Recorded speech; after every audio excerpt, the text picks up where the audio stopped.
नमस्कार साथियों, Pallavi coaching classes में आपका स्वागत है। हम पढ़ रहे थे औसत के जो पिछली परीक्षाओं में पूछे गए हुए क्वेश्चन थे, उनके कुछ नियम पढ़ रहे थे। तो देखो, अपना आज का नियम, कल हमने 5 पढ़ लिए थे, आज अब नियम नंबर 6 है। तो इस नियम के अनुसार हम पढ़ते हैं आगे। देखो, यदि जैसे मान लो, यदि हमारे पास n संख्याओं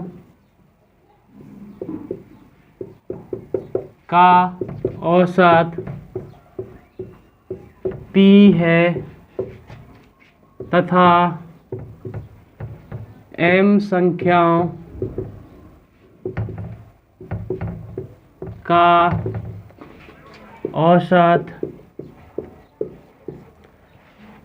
q है, तो हमें ये बताना है कि m मतलब m प्लस n कुल संख्याओं का औसत क्या होगा।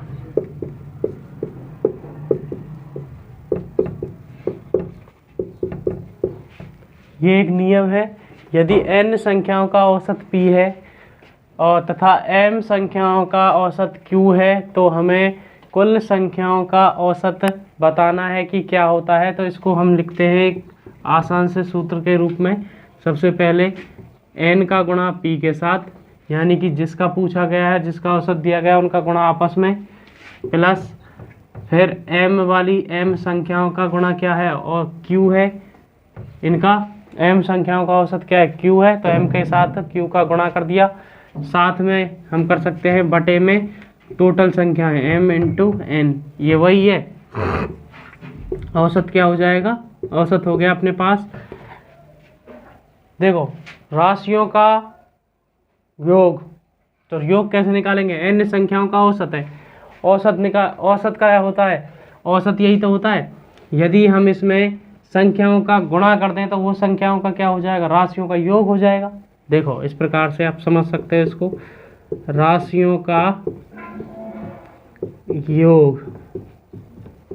पहले पूरा सूत्र लिखते हैं। देखो, औसत बराबर, और ये हो गया राशियों की संख्या। तो अपने पास देखो क्या है, अगर हम औसत और राशियों की संख्या का गुणा कर दें तो क्या बचता है अपने पास, राशियों का योग बचेगा। क्या बचेगा, राशियों का योग। राशियों का योग, राशियों का योग निकल के आएगा। देखो, इन दोनों का गुणा कर देंगे, औसत गुणा में क्या हो जाएगा, राशियों की संख्या। तो अपने पास क्या आ गया, राशियों का योग बराबर औसत गुणा राशियों की संख्या। तो यहाँ पर क्या है, हमें निकालना होता है राशियों का योग बटे राशियों की संख्या। संख्या अपने पास क्या है, n संख्या प्लस m संख्या। तो ये तो हो गया m प्लस n। अब योग कैसे निकाला हमने कि n इंटू p, यानी कि औसत गुणा राशियों की संख्या। यही तो किया है, राशियों का योग बराबर औसत गुणा राशियों की संख्या। तो यहाँ पर ये लिख दिया है। तो इस प्रकार से अपना जो इस नियम के हिसाब से जो सूत्र बन के आया वो ये आ गया। ठीक है, अब बढ़ते हैं अपने सवालों की तरफ कि इस नियम के हिसाब से किस प्रकार के सवाल पूछे जाते हैं परीक्षाओं में। देखिए, अब देखिए, आज का अपना पहला प्रश्न है पहले नियम के हिसाब से। तो देखिए, यहाँ पर है x संख्याओं का औसत y है और y संख्याओं का औसत x है, तदनुसार सभी संख्याओं का कुल औसत कितना होगा। ये पूछा गया है SSC 10+2 2011 में। इस प्रकार का प्रश्न पूछा गया था 2011 में। ठीक है, अब देखो, इस प्रश्न को हल करने के लिए अपने जो पिछला नियम पढ़ा था उसी हिसाब से इसको करेंगे। तो देखो क्या था पहला पिछला नियम, उसका सॉल्यूशन देखते हैं। सबसे पहले x संख्याओं का औसत क्या है, y है, तो x का गुणा हम y के साथ कर देंगे, प्लस y संख्याओं का औसत क्या है, x है, तो y का गुणा हम x के साथ कर देंगे, और बटे में क्या लिखेंगे, संख्याओं का योग। संख्या क्या है, एक तो x है और प्लस दूसरी क्या है, y है। ये आ गया अपना आंसर। अब इसको थोड़ा सा सॉल्यूशन कर लेते हैं। सॉल्यूशन करने के लिए क्या करेंगे, इसमें से क्या कॉमन आ रहा है, कुछ भी नहीं, दोनों ही कॉमन आ रहे हैं। तो इसको हम जोड़ सकते हैं, 2xy इस प्रकार से लिखा जा सकता है, लिखा जा सकता है नहीं, और बटे में x प्लस वाई, यही क्या है अपना आंसर है। तो देखो कौन से ऑप्शन में आ रहा है, ये इसमें नहीं है, इसमें आ गया, ये हो गया बी। इस प्रकार से हम इसको हल कर सकते हैं। अब बढ़ते हैं अपने नेक्स्ट सवाल की तरफ। आपको ये समझ में आ गया होगा। अब बढ़ते हैं अपने नेक्स्ट सवाल की तरफ, चलो। अब देखिए अपना दूसरा सवाल है, इसको सॉल्यूशन करेंगे, और ये भी एसएससी की परीक्षा में पूछा हुआ सवाल है। ये 2019 में पूछा गया था 10+2 की परीक्षा में ही। x संख्याओं का औसत y स्क्वायर है और y संख्याओं का औसत x स्क्वायर है, तदनुसार उन सभी संख्याओं का औसत क्या होगा। हमें इनका औसत निकालना है। तो देखो किस प्रकार से निकालेंगे, वही लैंग्वेज है जो पिछले हमने नियम में पढ़ी थी। इसमें क्या करना था कि पहले x का गुणा y के साथ, यानी y स्क्वायर के साथ, x का गुणा y स्क्वायर के साथ कर देंगे, प्लस y का गुणा x स्क्वायर के साथ कर देंगे, y का गुणा x स्क्वायर के साथ कर दिया, और संख्याओं का योग कर देंगे, तो x प्लस y कर दिया। अब यहाँ से देखो क्या कॉमन आ रहा है, इनमें से x और y कॉमन आ गया, साथ में अंदर क्या बचेगा, यहाँ से x कॉमन आ गया तो y बचा, क्योंकि y भी यहाँ से कॉमन आ गया, और यहाँ से y कॉमन आ गया और x कॉमन आ गया, तो यहाँ क्या बचेगा, एक x फालतू बचेगा, क्योंकि इसमें स्क्वायर है, ठीक है, और y में इधर स्क्वायर था, तो इनके नीचे क्या आ गया, x प्लस वाई। अब इसे x प्लस वाई से x प्लस वाई के ऊपर का कट जाएगा, ये कट गया लो साहब, तो क्या बचा x और y, तो यही क्या है अपना आंसर है। तो कौन से ऑप्शन में आ रहा है, सी ऑप्शन में, तो ये क्या हो जाएगा, इसका उत्तर हो जाएगा, ठीक है। चलो एक और क्वेश्चन देखते हैं। अब देखिए ये आज का अपना देखो 3 नंबर सवाल, 6 संख्याओं का औसत 30 है और 4 संख्याओं का औसत 20 है, तो उन सभी संख्याओं का औसत क्या होगा। अब ये आ गया न्यूमेरिकल फॉर्म में, ठीक है। तो देखो इसका सॉल्यूशन कैसे करेंगे। इसका सॉल्यूशन करने के लिए 6 गुणा में 30 से प्लस 4 का गुणा 20 के साथ और बटे में 6 प्लस 4 कर देंगे, ठीक है। यही तो तरीका था, बताया था अभी थोड़ी देर। तो 6 का गुणा 30 के साथ कर दिया है, 4 का गुणा 20 के साथ कर दिया है, सोचना ही नहीं है और कुछ। उसके बाद 6 और 4 में जोड़ के उसका भाग लगा देंगे, तो अपने पास क्या निकल जाएगा, 6 या 18, 180 हो गया ये, और ये हो जाएगा 20 चौक 80, इनको जोड़ेंगे और 10 का भाग लगा देंगे, तो अपने पास क्या निकल के आएगा, 200। ये आ गया 260, 260 में 10 का भाग लगाएंगे तो कितना आ जाएगा आंसर, 26 आंसर। अब बढ़ते हैं अपने नेक्स्ट कंसेप्ट की तरफ। अब देखो नियम नंबर 7वां, तो इसमें क्या है, देखो हम बना लेते हैं एक नियम देखते हैं क्या है। यदि 3 संख्याएं, कितनी संख्याएं, 3 संख्याओं में पहली संख्या दूसरी संख्या का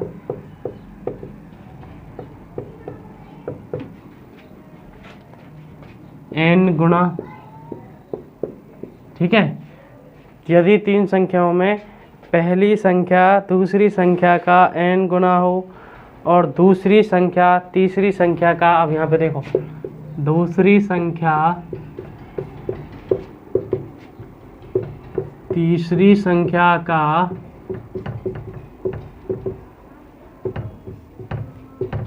m गुणा हो, कितने गुणा हो, m गुणा हो, m गुणा हो। देखो दूसरी संख्या तीसरी संख्या का m गुणा हो, तो तथा उन सभी संख्याओं का औसत a है, ठीक है।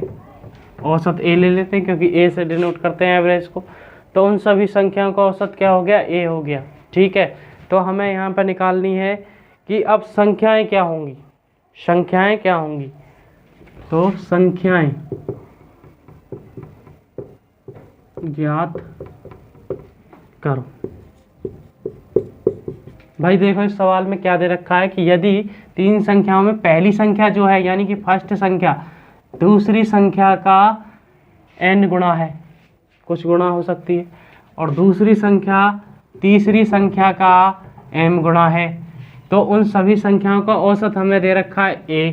तो संख्या ज्ञात करनी है, तो पहली संख्या कैसे निकालेंगे? देखो पहली संख्या निकालने के लिए क्या करेंगे, तो पहली संख्या निकालने के लिए क्या करेंगे, 3m, देखो पहले n गुणी है तो n गुणी लिखेंगे, उसके बाद m गुणी बटे में 1 plus n plus m n करके, और साथ में जो एवरेज है उसका क्या कर देंगे, यहाँ पर गुणा कर देंगे। ठीक है, पहले क्या किया देखो, 3 और n लिखा यहाँ पर, ये रहा n, 3 into n into m, इन तीनों का क्या क्या गुणा किया, देखो ये 3 गुणा m किया। ठीक है, बटे में क्या लगाया, 1 plus n into M N, मतलब इन दोनों का एक बार क्या कर दिया, यहाँ पर गुणा कर दिया है। ठीक है, या फिर इसको ऐसे लिख सकते हैं, यहाँ पर देखो, या m इंटू इस प्रकार से 1 प्लस m इंटू नहीं प्लस और m n, इस प्रकार से इसको पहली संख्या हम निकाल लेंगे। ठीक है, अब हमें निकालनी है दूसरी संख्या। दूसरी संख्या निकालने के लिए क्या करेंगे, देखो पहली संख्या समझ में आ गई कैसे निकाली थी। पहली संख्या क्या करेंगे, 3 गुणा n गुणा m करेंगे, बटे में 1 प्लस, पहले m को लेंगे फिर साथ में m और n को लेंगे, दोनों का आपस में गुणा करेंगे और एवरेज से इसके लास्ट में गुणा कर देंगे। उसके बाद अगली संख्या निकालते हैं। देखो अब हमें दूसरी संख्या लेनी है, तो क्या करेंगे, सबसे पहले यहाँ पर इसके साथ में लेंगे m बटे में 1 प्लस, उसके बाद क्या करेंगे, जो हमने उस पर लिखा था वही लिख देंगे, ये वाली संख्या, यानी कि m प्लस एम एन, और इनटू में क्या कर देंगे, इसमें a का गुणा हो जाएगा। सही है, a का क्या हो जाएगा, गुणा, इसके साथ अंदर भी इसमें क्या कर देंगे, a का गुणा कर देंगे, यहाँ 2 बार a का गुणा हो जाएगा। सही है, दूसरी संख्या में क्या करेंगे, 3m a का गुणा, n की जगह किसका गुणा हो जाएगा, a का गुणा, और यहाँ पर ये संख्या नीचे सेम चलती हुई आती रहेगी। उसके बाद देखो अब तीसरी संख्या कैसे निकालेंगे। तीसरी संख्या निकालने के लिए क्या करेंगे, देखो 3 के साथ में अब देखो किसका गुणा करेंगे, यहाँ पर किसी का भी नहीं, 3 के साथ में किसी का भी गुणा नहीं करेंगे, और साथ में जो नीचे चल रहा है उसको ही लिखेंगे, 1 प्लस एम एन इंटू में क्या कर देंगे, a कर देंगे। ठीक है, ये आ गई अपने पास तीनों संख्याएं। अब आपको ये थोड़ा सा कठिन लग रहा होगा, क्योंकि अब जैसे जैसे हम आगे बढ़ेंगे तो कठिन चीज़ें तो आती जाएंगी, लेकिन ये है बहुत आसान। अब इसके ऊपर करते हैं अपन एक प्रश्न, तो आसानी से ये समझ में आ जाएगा। तो देखो पहला प्रश्न,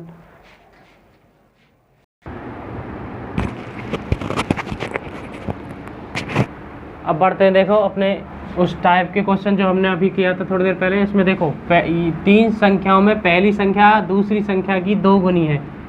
देखो हमारे पास 3 संख्याएं हैं, इसका सॉल्यूशन करते हैं इस प्रकार से। देखिए पहली संख्या, दूसरी संख्या और तीसरी संख्या, पिछले टाइप के हिसाब से इसको करेंगे तो ये बहुत ज़्यादा लेंथी हो जाएगा। आइए इसको आसान तरीके से समझते हैं। आसान तरीके से देखो किस प्रकार से करेंगे। तो 3 संख्या दे रखी है जिसमें पहली संख्या दूसरी संख्या से 2 गुनी है तथा दूसरी संख्या तीसरी संख्या की 3 गुनी है। तो यानी कि हमारा जो स्टार्टिंग करते हैं हम यहाँ से करते हैं, माना हमारी तीसरी संख्या x है, क्या है x, तो तीसरी संख्या दूसरी संख्या की 3 गुनी है, दूसरी संख्या की 3 गुनी है। अब देखो तीसरी संख्या की 3 गुनी, यानी कि दूसरी संख्या जो है वो तीसरी संख्या की यानी कि इसकी 3 गुनी है, इस प्रकार से। सही है। उसके बाद क्या ये कह रहा है कि जो पहली संख्या है वो दूसरी संख्या की 2 गुनी है, दूसरी संख्या की दुगनी है, यानी इस संख्या की दुगनी, इसमें 2 का गुणा कर देंगे यानी कि 3 दूनी 6x इस प्रकार से। तो अपने पास सभी संख्याएं आ गई है ना। अब उसमें क्या दे रखा है कि उनका औसत क्या है, 50 है। औसत कैसे निकालते हैं, राशियों का योग बटे राशियों की संख्या। तो 6x plus 3x plus x बराबर, और बटे में क्या आता है, बटे में आता है इसका संख्या यानी कि 3 बराबर 50। तो अपने पास क्या निकल के आया यहाँ से, 6 और 3 9 और 1 10x बराबर 50 गुणा 3। तो यह आ जाएगा, बटे में 10 चला जाएगा इस प्रकार से, 5 50 गुणा 3 बटे 10। तो 10 से 0 कट गई, ये आ गया 15। x का मान आ गया अपने पास 15। तो संख्याएं क्या आ जाएंगी, 15 छिक्की 90, सही है। और यहाँ पर ये आ गई 15 थी 45, और ये आ गई अपने पास 15। तो ये अपनी संख्याएं आ गई। अब अपन ने जो पीछे की तरफ जो सूत्र लिखे थे ना, उसके हिसाब से करके देखते हैं कि अपना ये आंसर सही आते हैं या नहीं आते हैं। तो देखो उसके हिसाब से करते हैं। पीछे जो अपन ने बनाए थे अभी, इसको आपने सीख लिया होगा। तो देखो पहली संख्या जो अपने पास थी उसका सूत्र क्या निकल के आया था, उसका तो सूत्र आया था पहली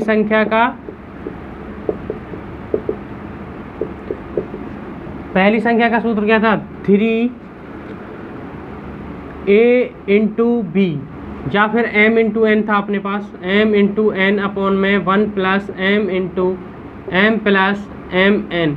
इसी प्रकार से इसमें a का गुणा किया था, यही तो था अपना पहली संख्या जो थी। तो देखो 3 गुणा, तो यहाँ पर m क्या है, m में यहाँ पर 3, ये आ गया 3, और n क्या था 2 बटे 1 प्लस m का मान 3 है, और इन दोनों का गुणा हो जाएगा 6। तो अपने पास देखो, और इसमें साथ में किसका गुणा होगा, 50 का गुणा हो जाएगा। तो क्या निकल के आएगा, 3 3 9 दूनी 18, 18 गुणा 50 बटे ये क्या आ रहा है 10 से इसको काटेंगे क्या आ जाएगा 90।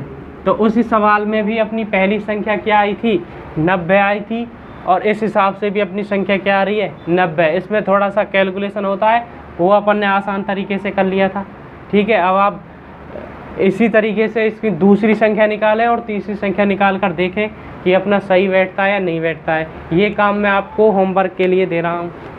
आज के लिए इतना ही काफ़ी है, और हमारी जो वीडियो है उसको लाइक करें तथा हमारे चैनल को सब्सक्राइब करें, और हमारी वीडियो को बहुत ज़्यादा से ज़्यादा शेयर करें। धन्यवाद।